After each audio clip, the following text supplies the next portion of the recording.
So welcome to week 2 of the Building Boom Signature System, and this week we're looking at your brand story.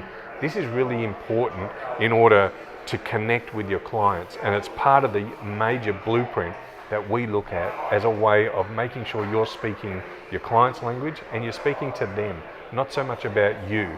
So in the next couple of minutes I'm going to break this down and show you why this is important and give you some ideas and tools to help you get your brand story right. So the second pillar of the blueprint for the signature system is your brand story.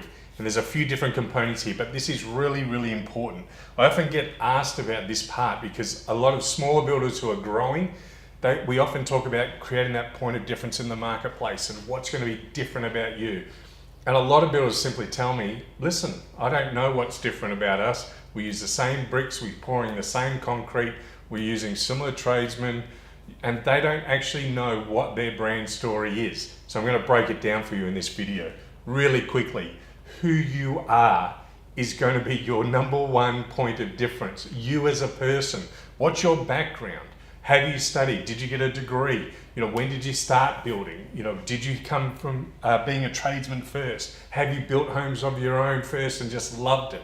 Do you just have this desire in in who you are and you're passionate about actually building? Do you have a great relationship with tradesmen?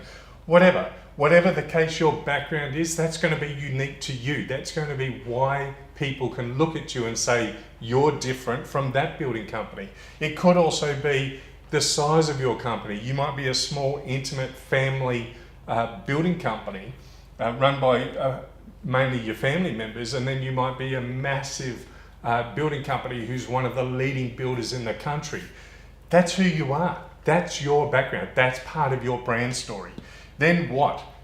Your experience is also going to be different. What you've done in the past. Again, that ties into who you are in your background, but what you've done might also be, we've built lots of homes on the coast, or we specialize in this one location. Or, there's a builder that I saw recently that always builds along the river where there's very difficult access because of getting materials in and out.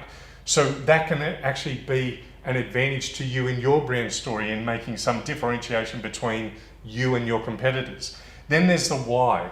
Now this is such a heavy and deep topic, but it could be how you're passionate, being able to show yourself on video, talking about things, having fun on a building site, which is so rare to see, but having good relationships with your tradesmen. All of that passion is, bound up into why you're doing what you're doing.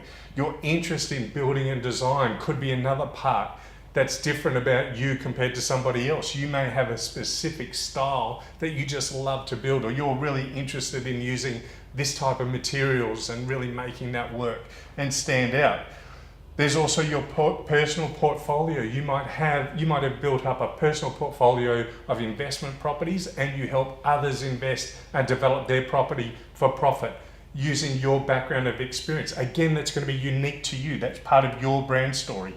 Your core beliefs. Look, one of the best builders that I ever built for and worked with, his core belief was that tradesmen were the backbone of his business, and he treated all of his tradesmen really well, and he had tradesmen working with him for 30 and 40 years. I mean, that's kind of unheard of. A lot of tradesmen aren't that loyal, but he treated his trades so well, and he's one of the biggest builders in the country.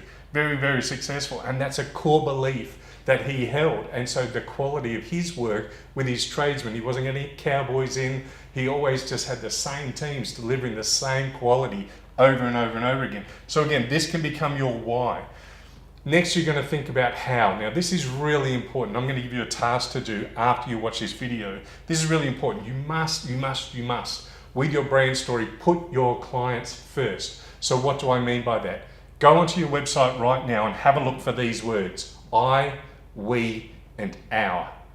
If you're using those words significantly, other than on your about page, you're not speaking to your client. All you're doing is you're spruiking about yourself and your building company, taking a different tact here and instead writing the copy on your website on behalf of your clients with putting them first. So for example, instead of saying, we build luxury homes in the upper suburbs, that's putting us first.